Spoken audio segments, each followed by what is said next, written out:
हर दिन अधिक ईरानियों को फांसी दी जाती है। इस हफ्ते 19 वर्षीय अरविंद को जनवरी की बगावत में गिरफ्तारी के बाद शासन की अदालत ने दोषी ठहराया। ईश्वर के खिलाफ युद्ध के आरोप में पिछले सप्ताहांत एक किशोर को उत्तरी ईरान की जेल में विरोध में शामिल होने पर फांसी दी गई। आज सुबह ओमेद बेजाद और पूरिया सव्वत को गुप्त रूप से फांसी दी गई। दोनों को 12 दिन की जंग में गिरफ्तार कर इजराइल के लिए जासूसी का दोषी पाया गया।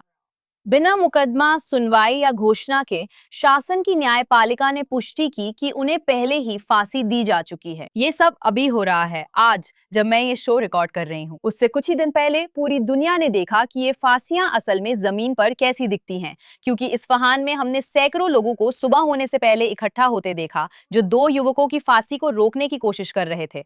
उस चौक से आई वीडियो देखना बहुत मुश्किल है। भीड़ अंधेरे में आईआरजीसी बलों को शर्मनाक कहकर नारे लगा रही थी और इसे रोकने की गुहार कर रही थी। सुरक्षा बलों ने विरोध को जबरन तितर-बितर किया और दोनों युवकों को सबके सामने चौक में फांसी पर लटका दिया।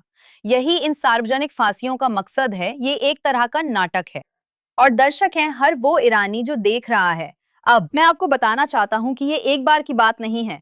सिर्फ जुलाई में शासन ने कम से कम 67 कैदियों को फांसी दी। अब तेहरान अभियोजक कार्यालय ने उन सभी पर आपराधिक कार्रवाई की घोषणा की है जो इन फांसियों की सार्वजनिक निंदा करते हैं। पहले से ही दर्जनों और प्रदर्शनकारियों को जल्द ही फांसी दी जाने वाली है।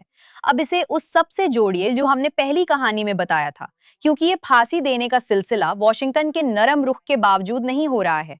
ये इसलिए हो रहा है क्योंकि वॉशिंगटन नरम रुख अपना रहा है। ईरान में दमन हर बार और गंभीर होता है जब शासन को लगता है वो बच जाएगा।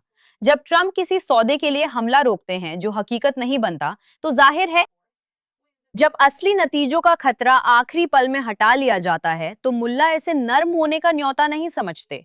वे इसे अंदरूनी सफाया करने की इजाजत के तौर पर देखते हैं।